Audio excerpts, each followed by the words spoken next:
Reloading for the AR-15 is a lot like reloading for other rifles, but you have to pay attention to some careful factors. We'll talk about those considerations, and we'll also cover bullet weight ranges, powder selection, gear that you'll need to reload for the AR-15, and more. Hey guys, Gavin Gear here from UltimateReloader.com. We're going to talk about a subject that I think is pretty cool. It's reloading for the AR platform. Now, if you're reloading for an AR-10 or an AR-15 in a bunch of different chamberings like 6.5 Creedmoor, 308, 223, 22 ARC, a lot of the same considerations apply, but in this video, we're going to focus primarily on 223 and 5.56 reloading, since that's what the AR-15 is traditionally chambered in. And if you know these factors, you'll easily be able to adapt to some of those other AR platforms and cartridges. So to start things off, I wanted to rewind a little bit and review some of the information that I covered in our very popular 223 versus 5.56 video. Now, when you say that 223 versus 5.56, a lot of people will just hyper-focus on the ammunition.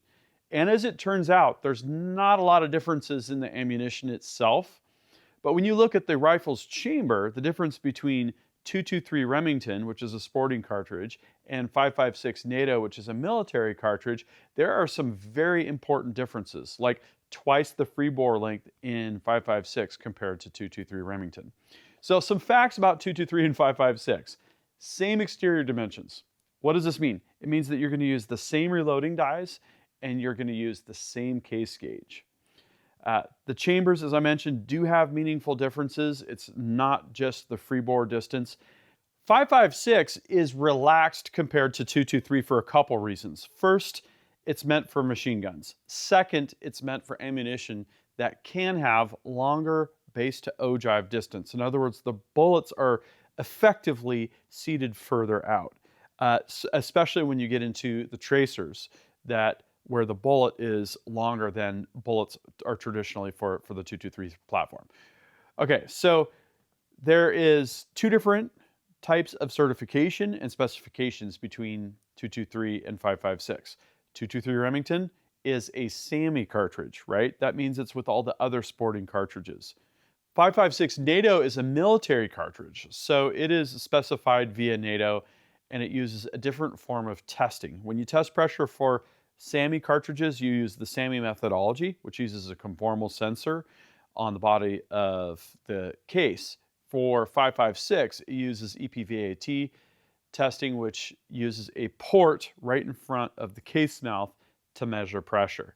So it's hard to make an exact correlation between these pressure values that they're specified for, because the pressures are read in different locations with different means. Overall, the pressures are pretty equivalent, so there's not a huge difference there. Okay, so those are some facts about 223 and 5.56. Some myths about 223 and 5.56. It's a myth that 5.56 brass is necessarily thicker than 223 Remington brass.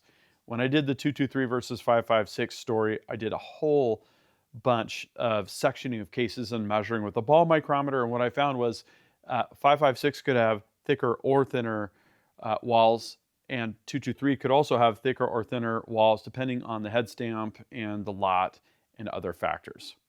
It's a myth that you'll only find crimped primer pockets on 5.56 because you'll also find them on 223.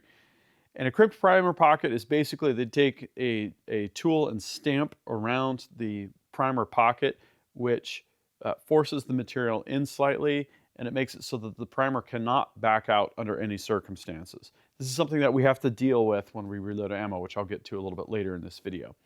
It is also a myth that 5.56 is higher pressure compared to 223, because as I mentioned, there's different methods for measuring the pressure, and they are measured in different locations. Case body versus just in front of the case mouth, for instance. So you can't say, based on those two different measurement systems, which one is greater than the other, and it turns out that they are indeed about equivalent. It is a myth that you can't shoot 5.56 ammo in a 223 chamber. Now you have to be careful with this, and there are some corner cases, but for the most part, that is a myth. So that's a little bit of background information. Let's talk about the reloading gear, which I have some here, that you'll need to think through for AR reloading specifically. So for the AR-15, we have a magazine length of 2.260 inches. So you're going to need to make sure that your press, whether it be a single stage or a turret or a progressive, has a capacity of 2.260 inches, which most do.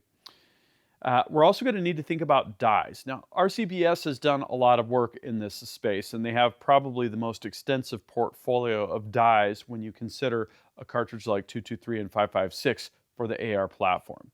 You can get a Supreme die set like what we have here. It has a chamber gauge, a full-length sizer, it has a cedar die, but there are also AR series dies. The AR series dies have a small base sizer.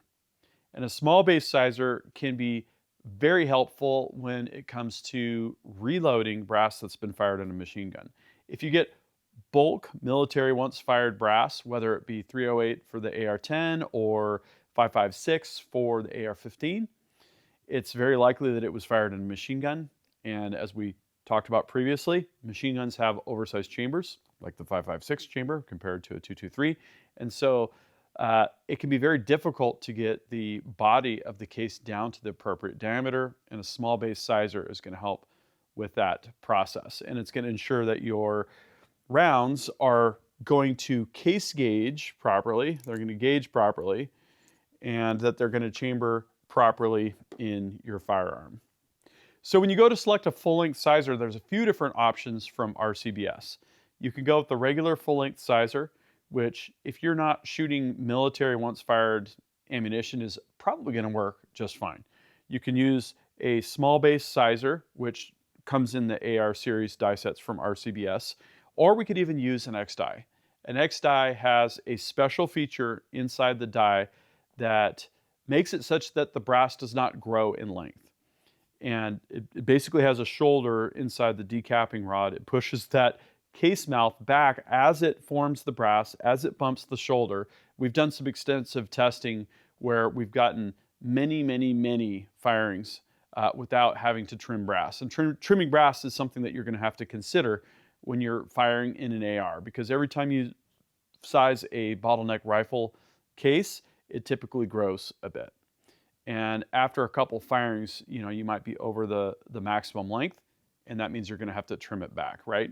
Probably 10, maybe 20 thousandths of an inch under the specifications, so you have a little bit more room to grow. Well, if you use an X die, you're not even going to have to worry about that. Another consideration you're going to want to think about is a crimp die. Now, the crimp die, especially if you're using cannular bullets that have the crimp sort of groove around them, that gives the case mouth a place to go when the crimp die acts on it, and that can help with feeding. Now, we're talking about a semi-automatic rifle when we're talking about an AR-15, and that's a great scenario to think about a crimp die for. In fact, for any semi-automatic firearm, whether it be a handgun or a rifle. So we've got individual dies, we've got the AR die set. You're going to also want to think on the equipment side about having a primer pocket swager or reamer. Now you can do this a bunch of different ways. There are bench tools, there are press mounted capabilities for progressive presses that will swage the primer pockets. In other words, push that brass crimp out of the way so we can feed a new primer. Or you can use a case prep center, a motorized spinning tool center, where you can put a primer pocket reamer in place and ream it out. And the advantage of that is that you've got a nice little chamfer there for the primer to go back in. It can make priming a little bit easier for that stage of the process. You're also definitely going to want to get a case gauge, because unlike with a bolt action rifle, you can't just force it in and chamber it by dropping the bolt. The momentum of the bolt carrier group has to do that job. So some of these considerations around sizing are a little bit more important. Okay, so here I have distilled down some general considerations for reloading for really any of the AR platforms. First, you're going to want to think about that primer pocket crimp. I can remember the first time that I took once fired 5.56 cases and tried to reload them for the AR platform, the primers would not go in. Well, I didn't realize at the time that you had to swage or ream the primer pockets, which we just talked about. But again, this needs to be high level because it's easy to forget about and it's super important.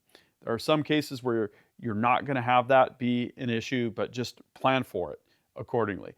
Shoulder bump. So if you're reloading for a bolt action gun, how far back you push the shoulder compared to a previously fired case can be as little as about 1/1000th and a half. For semi-auto, we're going to want to bump that back a little bit further, perhaps 3.5, 4/1000ths of an inch. That gives the cartridge more room in the chamber to get centered, to feed in, and for that bolt to rotate into place. So shoulder bump is almost twice what it's going to be, or about twice, maybe even a little bit more compared to a bolt action platform. The neck crimp, again, we talked about feeding and crimping your case necks as an enhancement to the feeding process. It can help with bullet retention. And again, if you have a cannulared bullet, it's even a bit smoother, and it is accommodated for in the design of the bullet to be able to crimp.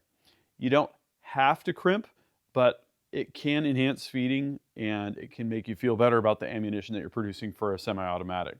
And then cycling. So what I like to do when I reload for the AR platform is I like to load 10 rounds and then put them in a 10-round magazine or a 20 or 30-round magazine, shoot them all through the AR, and just make sure that everything is going to cycle properly, right? Do we have enough powder charge to get that bolt carrier group back, right?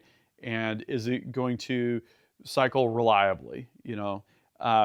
You're going to want to think about temperature here as well. That's an extra consideration. In colder weather, you're going to have lower pressure. In extremely hot weather, you're going to have higher pressure, right? And pressure is something you have to keep an eye on. If we reload ammo really hot in terms of powder charge, and we shoot it in freezing weather, and we go out to a 95-degree day, we could definitely run over pressure, and that can cause feeding issues and possibly safety issues as well, right? So this whole function testing thing is an important thing. You need enough power to cycle the action, and you need not too much power so that in extreme situations you're going to run into issues with pressure. Okay, so let's talk bullet weights. I kept this really simple. The general weight range is going to be somewhere from about 40 grains on the low end all the way up to 80 grains on the high end in the AR platform for 223 and 5.56 specifically. So I have 3 different categories here, light being around 40 grains, middle being 55 grains. This is really the sweet spot for the AR-15 for traditional performance, like what you would have found historically in some of the military ammunition. And then heavy going up to about 77 grains. We shoot a lot of 77 grain projectiles out of our 223 trainer, which is a bolt action rifle. And those projectiles are also popular on the AR platform, especially where you're going to reach out to longer ranges and you need that heavier, higher BC bullet. So let's talk briefly about load data. Now, please do not just take this load data and use it. Always consult multiple OEMs' load data from the source directly, whether it be a paper hardbound book or whether it be something like Hodgdon's Reloading Data Center. Here we have max load data, which is do not exceed data, and also all of this is just for reference. Okay, so here we have really close to that sweet spot of 55 grains. This is data for 52 grain bullets. And as you can see here, we have some pretty impressive velocities, starting at about 3176 and going all the way up to 3388. That would be really great for like a varminting application, especially if you had polymer tip, explosive bullets, or when I say explosive, I mean rapid expanding, not with the powder charge inside the bullet. Or if you had hollow points that were designed for varminting. Over 3,000 feet per second, that's going to be really devastating on that kind of thing. And ARs are really popular for varminting and for good reasons. I'm going to get into the specific powders in a little bit. If we go up to the 77 grain projectiles, we're going to see something a little bit different here.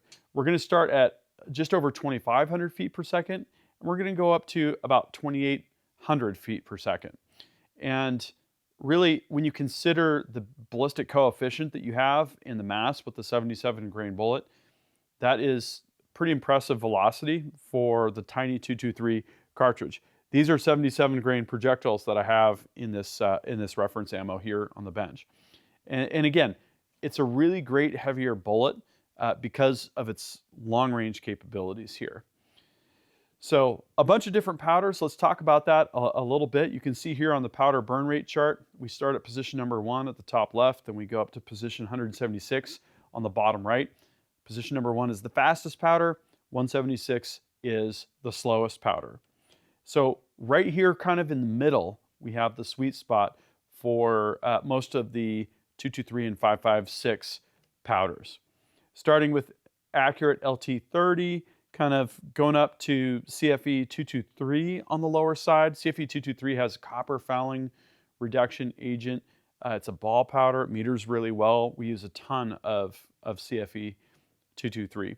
But then also we have an outlier there, right? So yellow here is light bullets. Green is light and heavy bullets. Blue is heavy only. So as kind of a lone warrior at position number 138, we have Winchester Stayball 6.5, which we also use for something like 6.5 Creedmoor. So it's interesting that that powder also applies. So as you can see here, there are a ton of great choices. Some of the powders that we use frequently include CFE 223, Benchmark, Varget, and others. There are a lot that will work really well in the 223 and 556. And the fact that it's such a popular cartridge means that there's all sorts of different bullet weights and all sorts of different powders if you go to something like Hodgdon's Reloading Data Center, and that makes it a pleasure to reload. The fact that you have so much reference information available, you're gonna find that perfect load. Okay, so I know that was a lot of information to digest. I hope this video has been helpful. To recap, so first, loading for the AR-15 or any AR platform for that matter, could be the AR-10 and all of the different cartridges, is gonna be almost identical to the loading process that you're gonna follow for a bolt-action bottleneck rifle cartridge that's not an AR. But there are some special considerations you wanna think about. You wanna make sure that things are gonna cycle, that things are gonna feed, right? So things like using the small base sizer die, things like crimping the case mouths, right? To aid in feeding, to make sure that everything's good. To bump your shoulders back a little bit further because it's a semi-auto cartridge. To make sure that you're at 2.260 for an AR-15 or 2.800 for an AR-10 or shorter so that you fit in the magazine. These considerations are really important. I will probably more frequently use a case gauge when I'm loading for an AR than I would with a bolt gun. I typically use them on both because it's just cheap insurance. Also, make sure that you remember to load in small batches, function test in your AR, and then go ahead and bulk load because you don't want a big pile of loaded ammunition that's not going to work in your AR. Bullet weights are going to be in that 40 to 80 grain range. Many powders to choose from. In fact, if you're a subscriber of our newsletter, we're going to be sending out additional resources like downloadable, printable PDFs for reference that you can keep at the loading bench, that kind of thing. ultimatereloader.com/subscribe. So again, I hope this has been helpful. I know for me, this has been a bit of a journey to learn all of these things, sometimes the hard way. And hopefully this video will fast track you to success and help you prevent making some of those mistakes. If you have AR-15 specific loading considerations or thoughts that you want to share, drop a comment and we'll see you down there in the comments section. Thank you very much for watching. That concludes this video, and that means it's time to wrap it up. I hope you enjoyed this video. If you're watching Ultimate Reloader on TV and want to take advantage of free resources, exclusives, and hot deals, just hold your camera phone up to the QR code, tap on the link, fill out the information, boom, you're getting Ultimate Reloader emails. Don't forget to like and subscribe. Also, we're on Facebook, YouTube, Rumble, where we've got unrestricted content, and Instagram. Make sure to follow us on all those channels. Ultimate Reloader also has a commercial solutions division serving law enforcement, the military, and the gun industry. We have some unique capabilities, including a comprehensive suite of recoil testing and evaluation capabilities, trigger profiling, and more. Thanks again for watching.